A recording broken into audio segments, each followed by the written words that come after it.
welcome back to my channel. My name is Stephanie, and if you're new here, welcome. I am so glad that you're here. If you haven't already, please make sure that you subscribe to my channel and you hit that bell, and when you're done with this video, give me a thumbs up and check out the other videos that I have posted. Today's video, we're going to discuss 3 things that I do not do as a homeschool mom.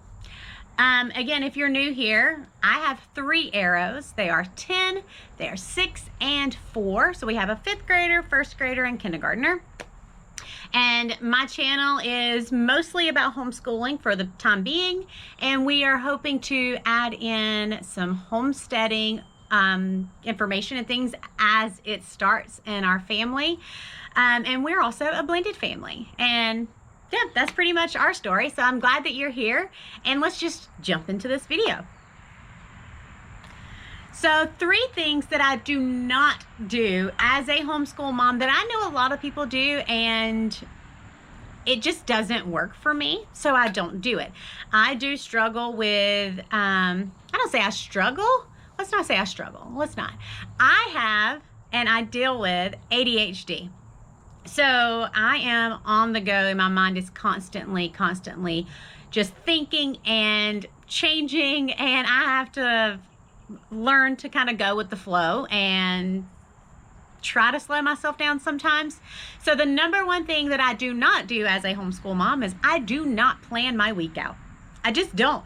I definitely don't plan the month out, and I'm not going to plan an entire semester out.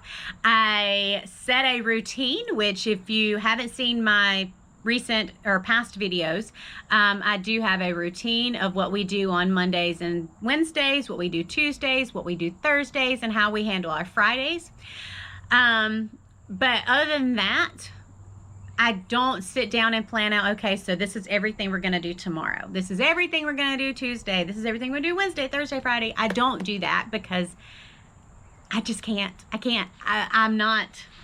I like routine, but I can't hold myself to that kind of schedule because then I'm going to critique myself way too much, and that's not healthy for me. So what I do instead is I sit down as we're getting ready to do our work, and we do as much as that individual child wants to do on that subject.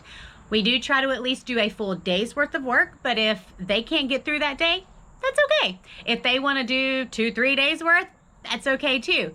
If I need a break, we take that. But I don't plan out and hold myself accountable to this exactly. I know we have an entire year to complete our schoolwork, so I know it'll get done. And so I'm not very hard on myself when it comes to what we do each day and how much we do it, because I know my children are learning whether we're doing bookwork or not. And I know we have the time to get it done and to get it all completed. So that's number 1. Number 2. I do not wake up at a specific time every day. I would love to. Yep, I would. But I have ADHD, and I have a hard time shutting my brain off at night. So I never go to sleep at the same time. I'm awake at 2-3 o'clock in the morning, 4 o'clock in the morning, and then go to sleep. So I do not have a set time that I wake up every morning. When my children wake up, they play quietly or grab themselves some type of snack to get them through until I wake up. But I do not have a set time.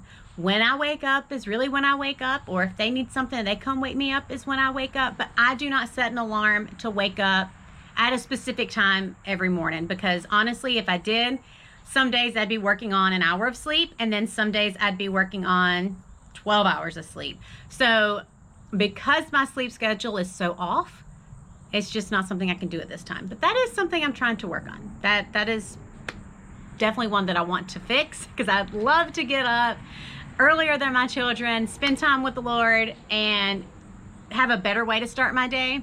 But I got to get that sleep schedule under control first. So you have any tips on shutting off your mind if you have ADHD and how to go to sleep? I'd love to hear them, because I don't want to be attached to a sleep medication. I'd love something natural that's just good for me, that just helps me get there. So share and drop that below if you have good tips. And number 3, I do not start school at the exact same time every single day. Our homeschooling day starts when we wake up. My kids play, they do their morning baskets, if that's what you want to call them. I truly call them our brain builders or our brain starters, because that's the way they start their morning, and they're learning while doing that. So that really starts our day.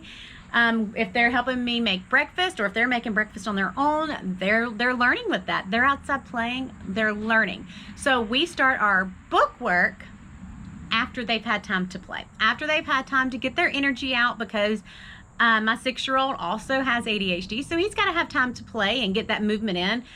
Even when we do schoolwork, after he's had time to play, he still stands while he does his work, and he bounces around, and he has to get some movement in. He can't sit still. So we gotta have that play and that movement. So I know that the learning is going to come no matter what time we start it, and we get it done for the day. So sometimes we're doing school at 9 o'clock in the morning. Sometimes we're not doing it until 2 o'clock in the afternoon. And then sometimes we do it right before bed. It really does not bother me that we don't do it at a specific time and have it done by a specific time every day. As my kids get older, that may change. It's not set in stone that this is how we're always going to do it. But at this moment and this stage that we're in, I do not feel like I need a set start time and a set end time for my kids to do well. They function well. They know school is going to happen. And if they ask for it sooner than I get ready to start it, then I'm flexible enough to, go with the flow and do it as they're ready. But yeah, that's it. Those are the 3 things that I do not do as a homeschool mom. What are some of the things that you do not do as a homeschool mom that other people would say, oh, well, that's what you should do, or that's not what the school system does? Drop some of those below, and yeah, let's have a discussion on that. But that's it. I hope y'all enjoyed this video. Again, if you do, please give me a thumbs up and subscribe and hit that bell so you can see when I post all my videos. And yeah, if you haven't checked out some of my previous videos, make sure you go and do that too and share the love. But that's it, guys. I hope y'all have a wonderful day, and we'll see you next time. Bye.